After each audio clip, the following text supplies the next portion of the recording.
안녕하세요. 경자입니다. 다음 주는 6종목이 청약하는 이른바 공모주 슈퍼 위크인데요. 뭐 이렇게 때로 등장한다고 해서 좋은 수익을 기대하기가 어려운 게 현실입니다만 그래도 많은 종목들이 한 번에 등장을 하니까요. 그래서 수요 예측 결과를 말씀드렸던 T3 엔터테인먼트는 제외를 하고 다음 주에 등장하는 나머지 5종목을 오늘 미리 한번 만나보겠습니다. 11월 둘째 주는 6종목이 청약을 하다 보니까 청약 일정이 매일 겹쳐서 진행이 됩니다. 수요 예측 결과가 좋게 나왔던 T3가 월요일부터 청약을 시작하고요. 화요일에는 TFE와 유비온이 청약을 시작합니다. 또한 수요일부터는 NZ과 JEO, 그리고 마지막 종목으로 목요일부터 밀리의 서재가 청약을 시작하는데요. 저는 T3를 비례 청약하기로 마음을 먹고 있으니까 혹시 NZ이나 JEO 그리고 밀리의 서재가 수요 예측 결과가 아주 좋게 나온다면 환불금으로 다시 비례 청약을 해볼 수 있는 일정이 되겠습니다.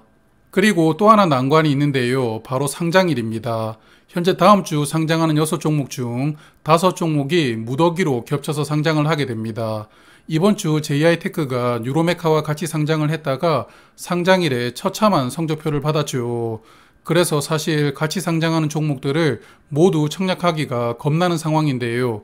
그러므로 이런 상장 일정까지 고려하시면서 청약을 결정하실 필요가 있을 것 같습니다. 자, 그럼 순서대로 TFE부터 보겠습니다. 반도체를 만들면 이 반도체가 잘 작동하는지 꼭 테스트를 거쳐야 되는데요. 테스트는 여러 가지가 있는데 TFE는 각종 테스트에 사용되는 부품을 만들고 있습니다. 증권신고서를 보니까 모든 테스트 부품을 공급하는 토탈 솔루션을 서비스하고 있다고 하던데요. 그리고 매출처를 보면 A사와 A사 종속회사로부터 매출의 81%가 나오고 있습니다. A사를 기재를 해놓지 않았지만 뉘앙스상 삼성전자라고 추정이 되던데요. 그래서 삼성전자가 만드는 반도체를 테스트하는 부품을 주로 공급하고 있는 기업이 아닐까 추정을 해봅니다. 상단 가격이 1,500원인데요. 최근 4분기 순이익 기준으로 PER은 13입니다. 유사기업으로 ISC, 리노공업, DI를 선정했는데 화면 보시면 TFE PER이 유사기업과 비교를 했을 때 그렇게 낮다라는 느낌을 받기가 힘듭니다. 그래서 수요 예측 결과를 봐야 되겠지만 공모 가격이 상단으로 확정되기가 어렵다고 느껴졌습니다. 또한 이번 주 반도체 신뢰성 테스트 기업인 QRT가 상장을 했는데 완전 급락이 나왔죠. 공모 가격이 44,000원이었는데 금요일 주가가 35,400원으로 단 3일 만에 9,000원 정도 빠졌습니다. SK하이닉스 영향을 좀 받겠다 생각은 했지만 이런 급락을 예상을 하지 못했다 보니까 좀 당황스럽기도 한데요. 여하튼 테스트 관련 기업인데 시장에 등장하자마자 이런 평가를 받다 보니까 TFE도 조금 부담스럽게 느껴지기도 하고 뭐 그렇습니다. 그리고 앞서 말씀을 드렸지만 T3와 TFE가 17일에 같이 상장합니다. 그래서 일단 수요 예측 결과가 좋았던 T3를 청약하기로 마음을 먹고 있는데 TFE가 아주 좋은 결과가 나온다면 또 고민을 좀 해봐야 되겠죠. 여하튼 두 종목 모두 수요 예측 결과가 좋게 나오더라도 저는 두 종목 중에서 한 종목만 청약하려고 생각을 하고 있습니다. 이제 두 번째 종목인데요. 유비온입니다. 온라인 교육 사업을 하는 기업인데요. 이런 유형의 사업을 에듀케이션, 테크놀로지, 합쳐서 에듀테크라고 부르더라고요. 간단하게 살펴보면 국가가 보조금을 지급하는 내일 배움 카드로 듣는 온라인 수업도 이 회사가 서비스를 하고 있습니다. 하지만 주력이 코스모스라는 프로그램이라고 하는데요. 대학교에서 활용하는 온라인 학습 관리 시스템입니다. 현재 120개 대학교에서 활용이 되고 있고 국내 대학교 점유율이 1위라고 합니다. 그리고 실적을 보면 꽤 안정적으로 나오고 있는데요. 매출이 조금씩 늘어나고 있습니다. 올해 3분기 매출액이 245억 원이니까 아마도 전년 매출인 281억 원을 넘을 것으로 보고 있고요. 이익은 벌써 전년을 넘었습니다. 이 종목은 상단 공모 가격이 2,000원인데요. PER 20으로 등장합니다. 유사기업으로 IB김영, YBM넷, 메가MD 이 3개 회사를 선정했는데 IB김영은 PER이 36이지만 나머지 두 종목은 유비온보다 PER이 낮죠. 그래서 이 종목도 상단 가격은 비싸다고 저는 보입니다. 그리고 이 종목은 코넥스에서 코스닥으로 넘어오는데요. 금요일 주가가 2,300원이었습니다. 그래서 코넥스 주가를 고려를 해보면 공모 가격은 하단 또는 하단 미만으로 확정될 수 있을 것 같은데요. 공모 가격이 좀 낮아져야만 메리트가 있을 것 같습니다. 자, 이제 세 번째 등장하는 종목 NZ입니다. 산업용 잉크젯 프린트를 만드는 기업인데요. 노즐 외부에서 정전기로 잉크를 당기면서 더욱 세밀하게 프린팅을 할 수 있다고 합니다. 그래서 기존 프린터보다 더 정밀하게 프린팅할 수 있다고 하는데요. 이 프린터가 다양한 산업에 활용된다고 합니다. 현재 디스플레이와 반도체, 그리고 진단 키트 등 바이오 섹터에도 활용이 된다고 하는데요. 실적을 보면 매출이 크게 늘어나고 있습니다. 올해 상반기에 벌써 전년 매출을 넘었고요. 이익도 흑자 전환을 했습니다. 특히 올해 흑자 전환하고 이익률이 20% 넘고 있는데요. 개인적으로는 흑자 전환했는데 바로 이익률이 20% 넘기는 경우를 본 적이 없는데 좀 특이합니다. 아마도 이런 신기술을 기반으로 다양한 분야의 제품이 본격적으로 공급이 되고 있다 보니까 이런 실적 성장세가 나오는 것 아닌가 싶습니다. 다만 이 종목은 미래 실적으로 공모 가격을 산정을 했는데요. 23년과 24년 실적을 가져와서 공모가를 산정합니다. 그래서 이 부분 때문에 수요 예측이 어떨지 모르겠는데요. 엄청난 성장세를 보여주고 있고 흑자 전환해서 이익률도 20% 이상 나오고 있지만 공모 가격을 미래 밸류로 산정을 하다 보니까 기관들이 어떻게 생각했을지 모르겠습니다. 그래서 더욱더 수요 예측 결과를 보고 청약 여부를 판단해 봐야 될 것 같습니다.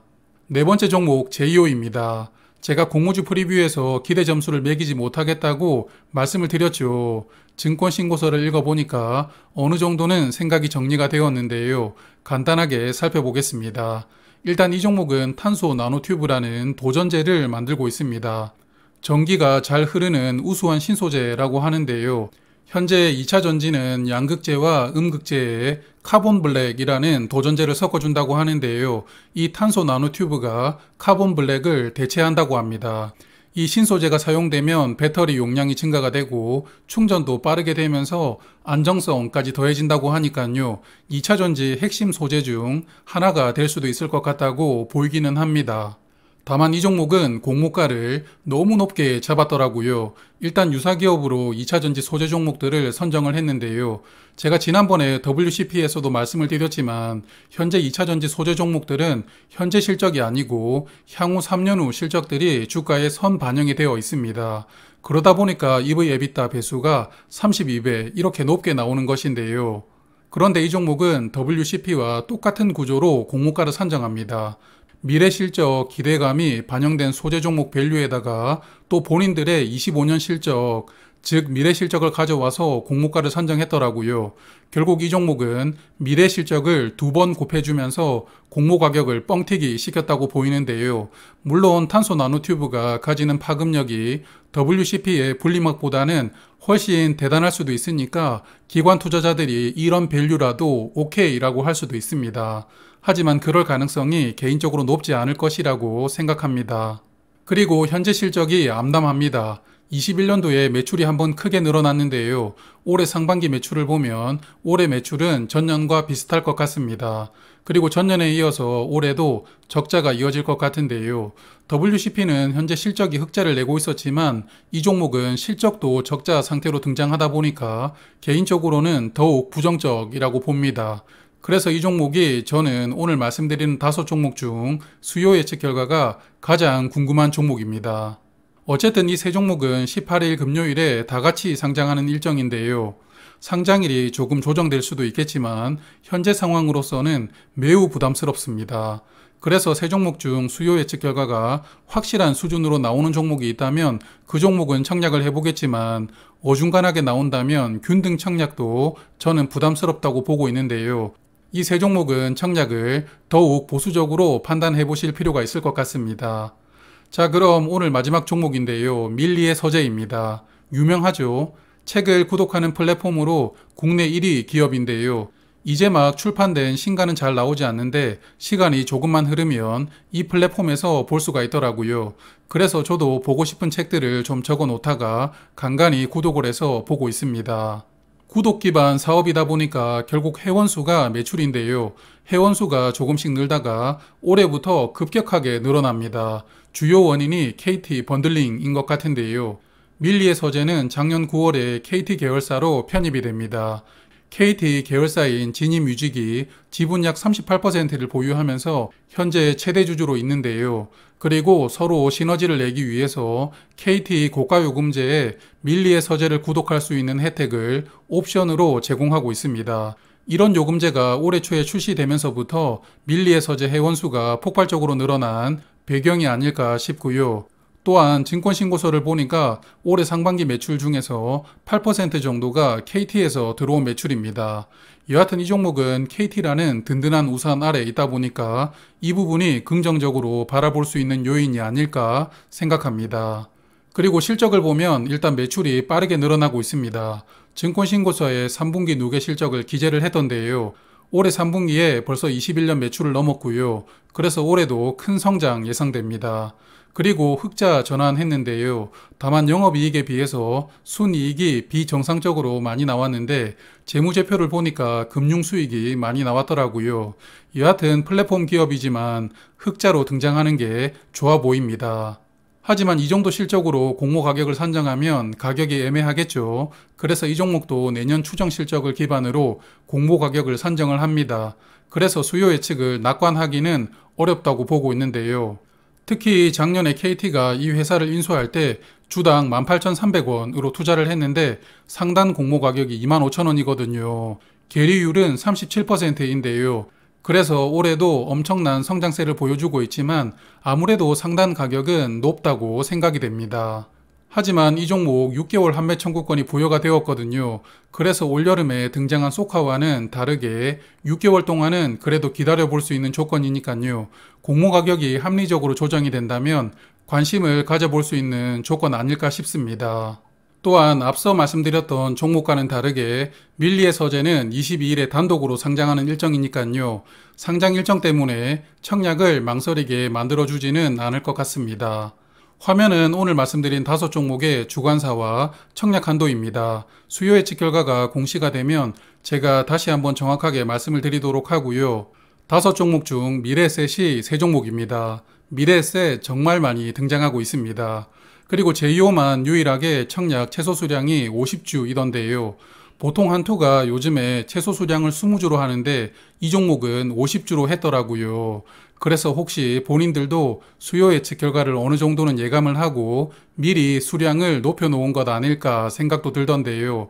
여하튼 5종목 중 수요 예측 결과가 가장 궁금하기는 합니다. 그리고 유통 물량도 수요 예측 결과를 말씀드릴 때 구체적으로 말씀을 드릴 텐데요.